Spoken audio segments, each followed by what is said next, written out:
informações, vou começar falando do Luiz Castro, que deu uma entrevista à imprensa espanhola. Confesso que eu não lembro o jornal agora espanhol, mas enfim, foi para um jornal espanhol e ele foi questionado sobre uma possível procura do Flamengo, porque isso foi dito por muita gente, inclusive aqui no Brasil, menos aqui no canal Vene Casagrande, porque a gente sempre teve a informação que em nenhum momento o Flamengo entrou em contato com o técnico Luiz Castro. E ele confirmou isso. Ele falou, totalmente falso.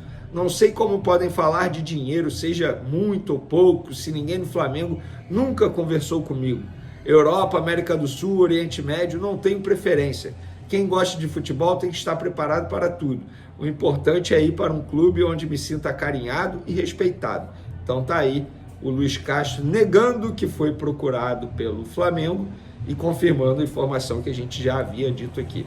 Próximo assunto, galera, STJD, na minha visão, querendo aparecer. Até rimou e você vai ver o porquê.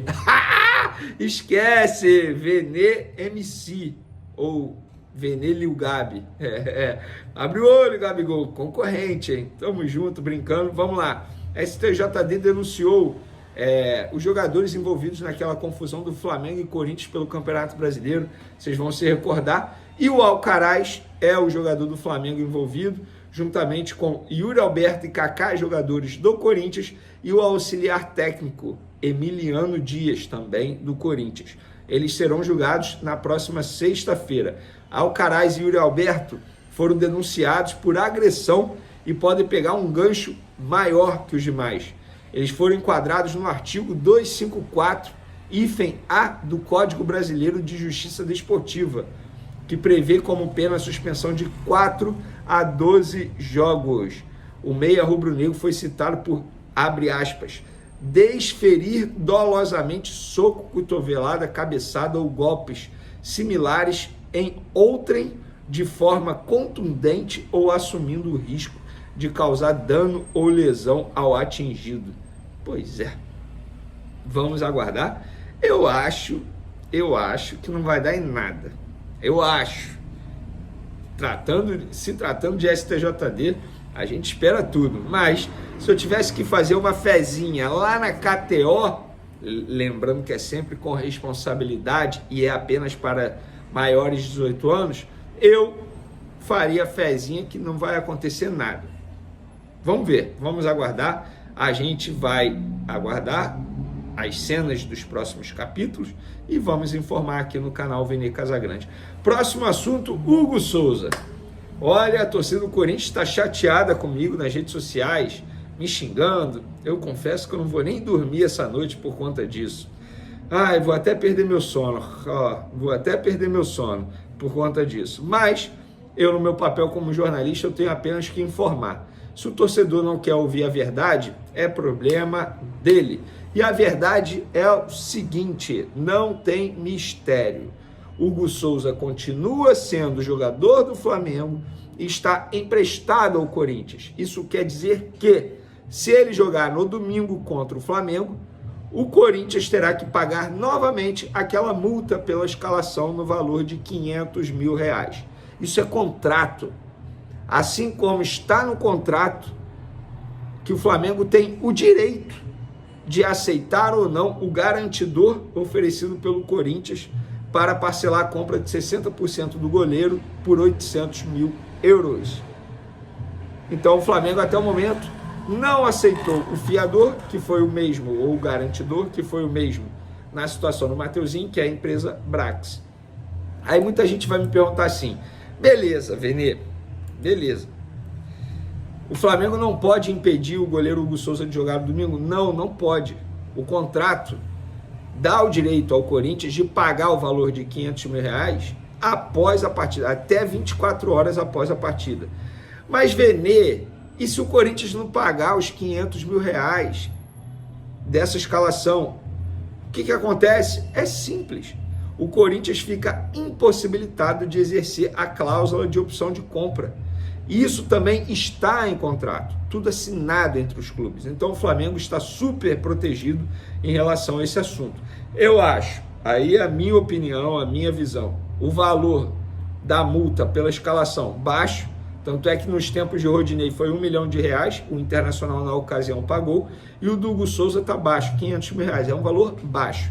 Acho também que o valor da opção de compra também está baixo, mas isso é uma outra discussão.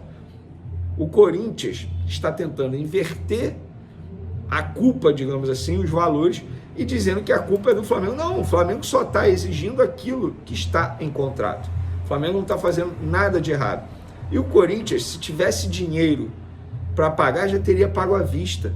800 mil euros no futebol não é nada, gente. Não é nada. 800 mil euros não dá nem 5 milhões de reais. Ou dá em torno disso aí. É um valor baixo. É porque o Corinthians não tem dinheiro mesmo. Vamos falar agora do time do Flamengo, que encerrou a preparação para pegar o Fluminense nessa quinta-feira. Na tarde desta quarta-feira, teve o último treino lá no Ninho do Urubu, com a presença dos 6 dos 7 convocados. Fabrício, Bruno, Gerson estavam lá, que estavam com a seleção brasileira. Só o Gerson jogou pela seleção, Fabrício, Bruno ficou no banco. Varela, De La Cruz, Arrascaeta e Gonzalo Plata também estavam lá. Porém, Gerson e De La Cruz estão fora do Fla-Flu, não serão nem relacionados. O Pulgar chega ao Rio daqui a pouco, por volta de 10 horas da noite, dificilmente terá condições de jogo também contra o Fluminense, dificilmente será relacionado. Arrascaeta e Gonzalo Plata serão relacionados, mas a titularidade não tem como a gente saber, porque esses dois ficaram fazendo trabalho de regenerativo, que é aquele trabalho pós-jogo, porque eles jogaram ontem pelas suas respectivas seleções. Lá no campo, enquanto eles faziam os trabalhos regenerativos, na parte interna, na academia, o Felipe Luiz fez alguns testes. Por exemplo, o Fabrício Bruno, ele treinou normalmente, porque ele não jogou pela seleção, não jogou nenhuma partida pela seleção. Desembarcou hoje no Rio, foi direto para o Ninho, treinou normalmente no campo. O Fabrício Bruno foi testado na zaga, e aí o Léo Ortiz foi para a posição de volante, tal como ele fez nos tempos de Tite. E aí, nesse momento, o provável Flamengo foi Rossi, Wesley, Fabrício Bruno, Léo Pereira e Alexandre na lateral esquerda, os volantes Alan e Léo Ortiz e Alcaraz fazendo a armação das jogadas, e a trinca ofensiva Michael, Bruno Henrique e Gabigol. Vene, qual é o provável time? Se eu tivesse que falar o provável time, seria esse que eu acabei de mencionar. Eu não vou cravar. Por quê? O Felipe Luiz, ele não esboçou dizendo que esse seria o time. Tanto é que lá nos bastidores do Flamengo ninguém sabe ainda o time que vai a campo. Então não tem como cravar. É apenas um provável Flamengo para pegar o Fluminense.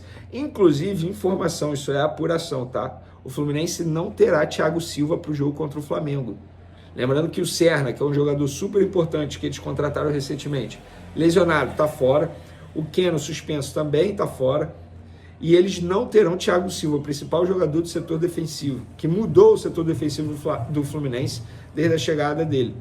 E o Thiago Silva está fora com um problema no calcanhar.